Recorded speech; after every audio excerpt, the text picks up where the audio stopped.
Welcome to Vivid Verses. If our words resonate with you, please subscribe, tap the like, and share your thoughts and your feelings in the comments. Now let's begin. To understand why I walked out, you have to understand the baseline. I didn't leave because of one bad Tuesday. I left because the overhead costs of the relationship, emotional, temporal, financial, finally eclipsed the returns. It was a bankruptcy of patience. I'm currently running the Leeds project. It's a municipal infrastructure retrofit, budgeted at $40 million, currently 2 weeks behind schedule and bleeding cash due to supply chain incompetence. My days are 12 hours of damage control. I spend my time mediating disputes between structural engineers and architects, staring at Gantt charts, and calculating risk. When I clock out, my brain is exhausted. I am operating on reserve power. The only thing I require for my home environment is stability. A neutral zone, a place where the variables are controlled. For the last 6 months, Olivia hasn't been a partner. She's been an additional variable. The dynamic had shifted gradually. It started with testing, small withdrawals of affection to see if I would chase. Then it escalated to mind reading. The expectation that I should intuitively know why she was upset without her articulating it. It's a control mechanism. If I have to guess, I'm always wrong, and she holds the high ground. I tolerated it. You do the math. Moving is a hassle. We had a lease, and when things were good, they were adequate. But the volatility was increasing. Then came Tuesday. I got home around 7:45 p.m. It had been raining in Leeds, the train was delayed, and I'd spent the commute handling a crisis with a subcontractor who poured concrete in the wrong sector. I was starving. My blood sugar was low, my cortisol was high. I just wanted to eat, shower, and stare at a wall for 20 minutes. I unlocked the apartment door. Immediate atmospheric change. You know that specific silence? It's not the silence of peace. It's the silence of a pressure vessel waiting to burst. The air felt dense. Olivia was in the kitchen. She was cleaning. That's the tell. She wasn't actually cleaning. She was moving objects to create noise. She picked up a heavy ceramic bowl, the one we bought in Portugal, and dropped it onto the granite counter from 3 inches up. Clack! It was a sonic lure. She wanted me to look. I walked in. I put my keys in the tray. I took off my coat. I didn't say anything immediately. I observed the data points. 1. Shoulders tensed up to her ears. 2. Aggressive wiping of a counter that was already clean. 3. No visual acknowledgement of my entry. This is the script. I am supposed to say, "Hey, honey." She ignores me. I say, "Is everything okay?" She says, "Fine." I push. She explodes.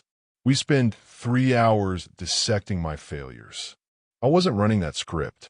I walked to the island. "Rough day?" I asked. She stopped wiping. She didn't turn around. She stared at the backsplash like it was a complex diagram. "Nothing," she said. The word was delivered with venom. It was sharp-clipped. It meant the opposite of the definition.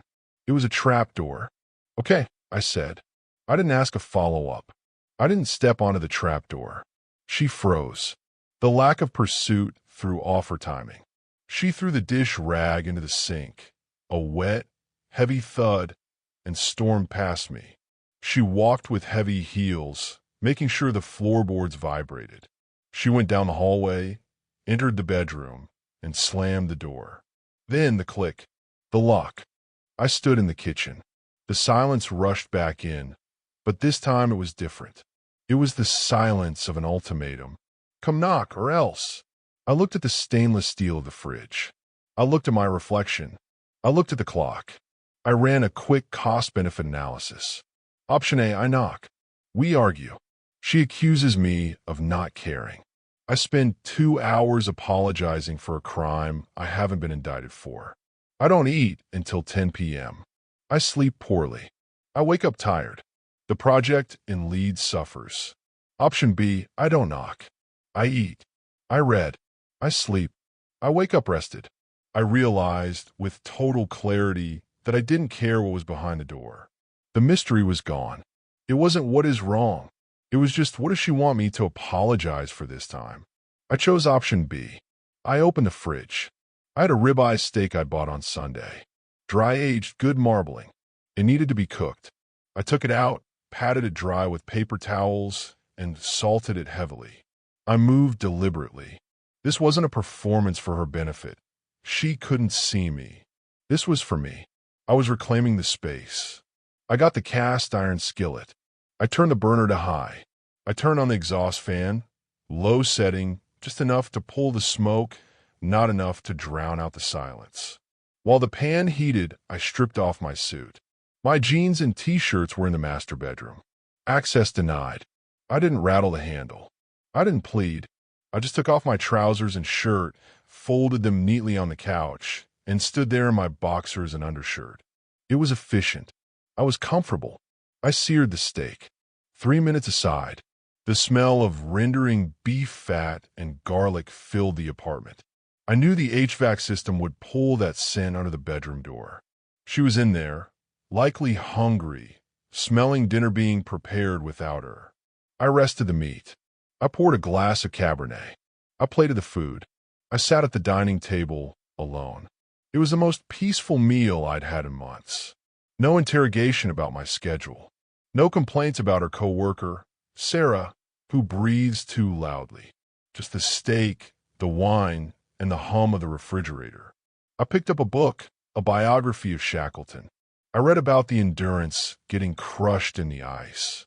Those men dragged lifeboats across frozen hell for months. They didn't complain. They solved problems. I read for 2 hours. My heart rate dropped to resting levels. At 9:45 p.m., I heard the floorboard creak in the hallway. She was hovering.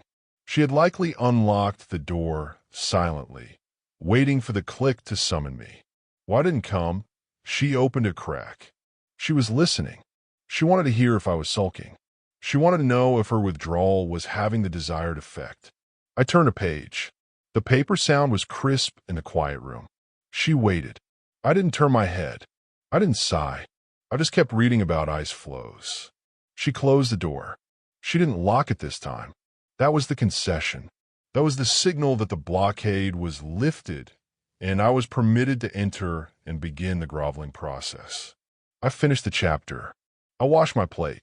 I dried the skillet and oiled it. A clean kitchen is a clean mind. I walked down the hallway. I stopped at the bedroom door. I could feel her on the other side. She would be sitting up in bed, reading a book she wasn't actually reading, ready to look up with cold eyes when I entered. I walked past the door. I went to the guest room. It's a small room, used mostly for storage of my brother when he crashes in town. The bed is a twin. I grabbed a spare blanket from the closet. I turned off the light. I got into the bed. I slept for 7 solid hours. Morning is when the bill comes due. I woke up at 6 a.m. Routine is essential. I showered in the guest bath. Tight squeeze, bad water pressure, but functional. I went to the kitchen. She was already there. She was sitting at the island, wrapped in her robe like it was armor. Her hair was messy. She had dark circles under her eyes. She clearly hadn't slept. She had spent the night stewing, running simulations, building a case against me. I started the coffee grinder. The noise was loud. She flinched. I brewed the pot. I poured myself a mug. I didn't offer her one. This wasn't pettiness. It was a boundary. I was no longer servicing the relationship until the terms were renegotiated. "You slept in the guest room," she said. Her voice was a flat line. I leaned against the counter, sipping the coffee. The bedroom door was locked. "I assumed you required privacy. You didn't even knock." "No." She turned on the stool. The anger was vibrating off her. "I was upset, Sebastian. I came home, I was having a crisis, and you just cooked a steak? You heard me lock the door, and you just ignored me." "I didn't ignore you," I said calmly. "I respected your signal. You slammed cupboards. You said nothing was wrong. You locked the door. In the adult world, those are signals that say, leave me alone. So I did. You should know, she shouted. Her voice cracked. You should know that when I walk away, I want you to follow me. That's what you do if you care. I set the mug down. I looked at her. I didn't feel the usual knot in my stomach. I looked at her and I saw a teenager. I saw a liability. Olivia, listen to me closely, I said. Silence is for children who cannot articulate their needs. I am not a mind reader. I am not a psychic. If you have an issue, you present it like an adult. You state the problem, we discuss the variables, we find a solution. If you play games, you play them alone. She stood up. That is so cold. That is pathological. You treat me like I'm one of your employees. I treat my employees with respect because they communicate with me, I said. If my structural engineer locks himself in his office and slams things because he's mad at the concrete pour, I fire him. I am your girlfriend. Then act like a partner, I said. I am responsive to communication. I am not responsive to tantrums. She started crying.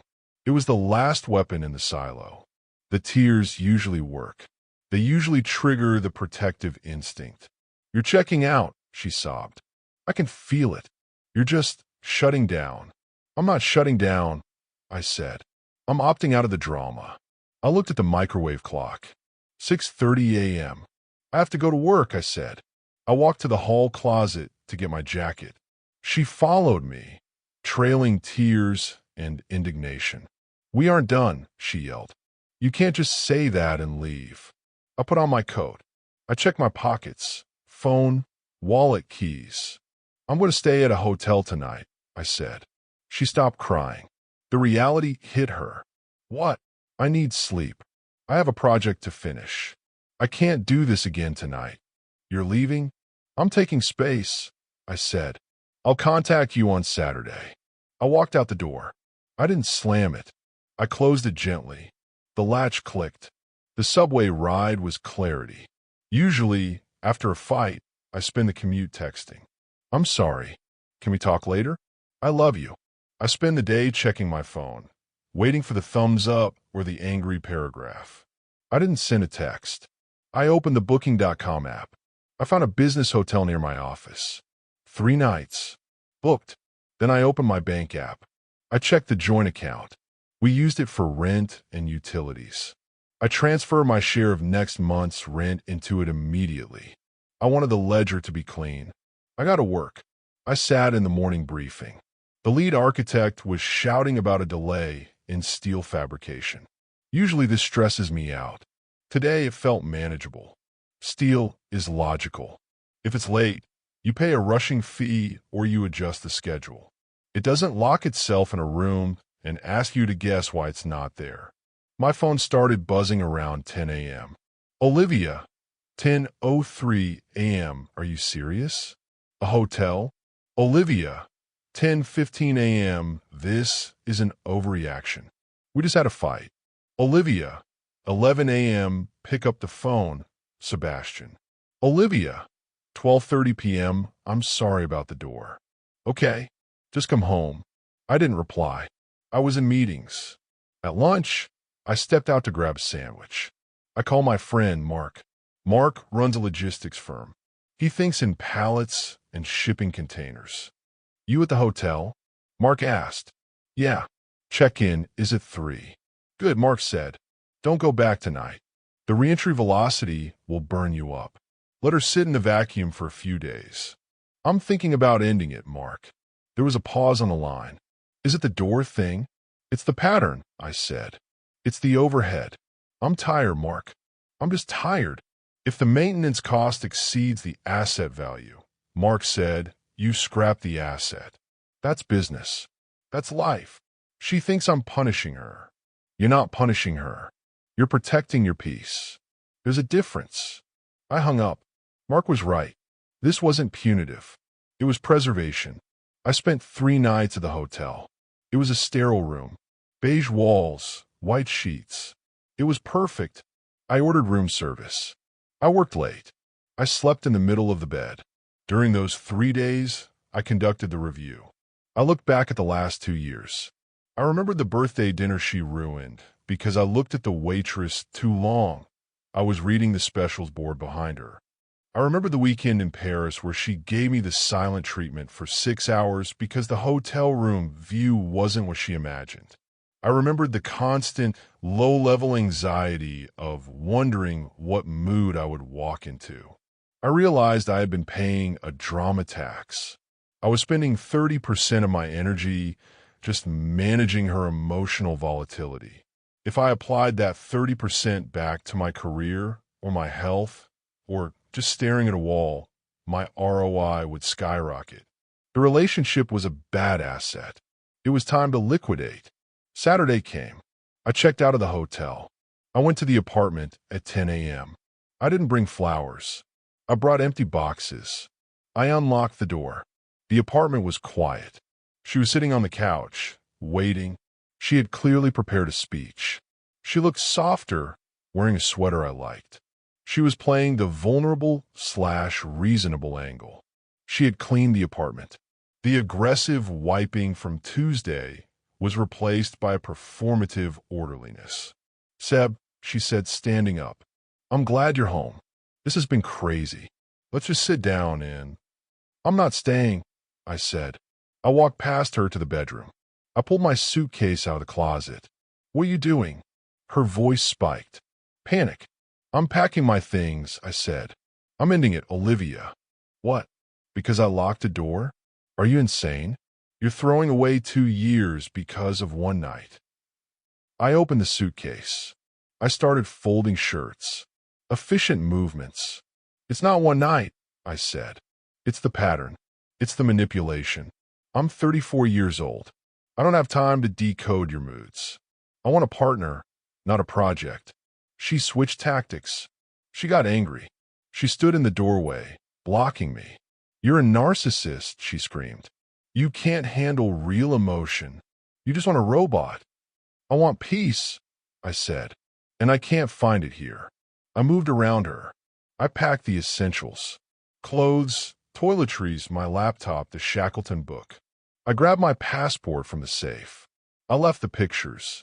I left the gifts she'd bought me. I was traveling light. "I'll come back for the furniture and the rest of the books next weekend," I said. "I'll hire movers. You won't have to lift anything." "I'm not breaking the lease," she yelled. "I can't afford this place alone." "I already talked to the landlord," I said. "I paid the break fee. The lease ends in 60 days. You have 2 months to find a place. I've paid the rent for those 2 months. You can live here rent-free until then." I had dropped $5,000 to solve the problem. It was expensive, but freedom costs money. She stared at me. She realized the logistics were already handled. She realized she had no leverage. The mind-reading trap doesn't work on someone who has already left the building. "You planned all this?" she whispered. "I solved the problem," I said. I zipped the suitcase. It made a final, decisive sound. "Sebastian, please," she said. Her voice broke. It was genuine this time. The reality was setting in. "I can change. I'll go to therapy. I'll stop the silent treatment." I paused with my hand on the doorknob. I believed her. She probably would try. For 3 weeks. Maybe a month. And then, one day, I'd come home late or forget to buy milk, and the cupboard would slam, and the door would lock, and the cycle would restart. Sunk cost fallacy. Just because you spent 2 years building a house on a swamp doesn't mean you should live in it while it sinks. "I know you'll try," I said, "but I'm done trying." "You're making a mistake," she called out as I opened the door. "You're going to end up alone. Better alone than lonely with you," I said. I walked out. I didn't look back at the apartment number. I pressed the button for the elevator. The ride down was silent. I watched the numbers on the display count down. 5, 4, 3, 2, 1. With every floor, the pressure in my chest alleviated. That was 6 months ago. The first month was the withdrawal phase. Not emotional withdrawal, but logistical withdrawal. Separating the phone plan. Changing passwords. The inevitable text messages at 2 a.m. I blocked the number after week 2. Our mutual friends took sides. Most of the women sided with her. He was so cold, he just walked out. They viewed my lack of shouting as a lack of caring. They didn't understand that by the time a man stops shouting, he's already gone. Most of the men quietly texted me to ask if I wanted to grab a beer. They knew. They understood the look in a man's eye when he's been walking on eggshells for too long. I got a studio apartment halfway across town. It's small, just a bed, a desk, a kitchenette, and a leather armchair. It's functional. I wake up at 6 a.m. I make coffee. It's quiet. I come home at 8 p.m. It's quiet. There's a detox period. For the first few weeks, I'd come home and brace myself. I'd expect the atmosphere. I'd expect the test. I'd see a dish in the sink and my pulse would spike, thinking I was about to get the silent treatment because I didn't wash it. Then I'd remember, it's my dish. I can wash it now, or I can wash it tomorrow. No one is keeping score. The Leeds project finished last week. We came in late, but under the adjusted budget. I got a bonus. It covered the $5,000 I spent on the lease break fee, with enough left over to buy a new watch. A Omega Speedmaster. Mechanical. Reliable. It does exactly what it says it will do. I met a woman last week. Her name is Claire. We went for a drink. She's an attorney. Sharp, direct. At one point, she disagreed with me about a zoning law we were discussing. She didn't roll her eyes. She didn't sigh and look away. She looked me in the eye and said, "I think you're wrong, and here's exactly why." She laid out her argument. It was logical. It was respectful. She didn't pout. She didn't make me guess. She just told me what she thought. I almost proposed to her on the spot, but I didn't. I paid the bill. I walked her to her cab. I went home to my studio. I sat in my leather chair. I poured 2 fingers of whiskey. I looked out the window at the city lights.